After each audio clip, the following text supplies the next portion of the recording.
তবে একটা কথা বারবার মনে হচ্ছে, ভারতবর্ষে হইল জন্ম যাহার, জনম সার্থক করো করো পরোপকার।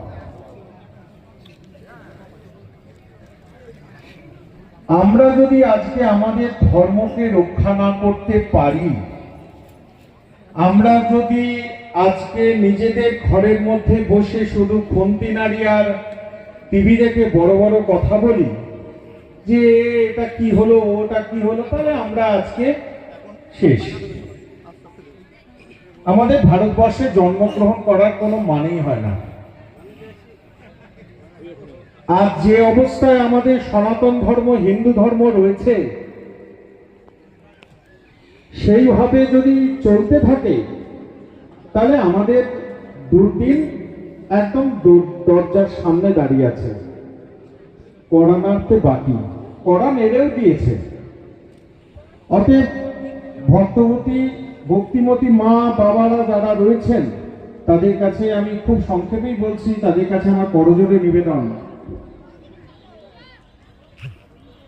প্রভুপাদ ভাগবত কিশোর গোস্বামী বসে আছেন, আমি ওনার কথাতেই একটা কথা বলি।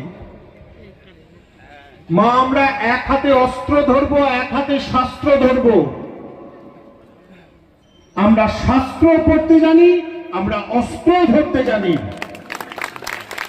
শুধু আমরা ঘরের মধ্যে বসে শাস্ত্র পড়বো না, আমরা অস্ত্র ধরব। আমাদের ধর্মকে, আমাদের সনাতন ধর্মকে যারা আঘাত করতে আসবে তাদেরকে আমরা অস্ত্র দিয়ে বোঝাবো, আর যারা আমার ধর্মকে উল্টো পাল্টা কথা বলবে তাকে আমরা শাস্ত্র দিয়ে বোঝাবো। তাই মা, নিজেদেরকে প্রস্তুত রাখুন। শুধু ওই শাস্ত্র নিয়ে পড়লাম আর ঘরে বসে বসে মালা করতে করতে চিন্তা করছি এইটা ঠিক হচ্ছে না, এই করলে চলবে না।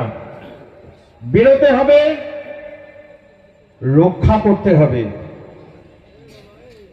আমাদের পূর্বজরা তাই শিখিয়েছে,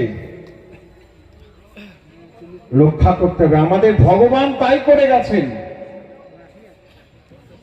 ধর্মকে রক্ষা করার জন্য উনি যুদ্ধও করেছেন।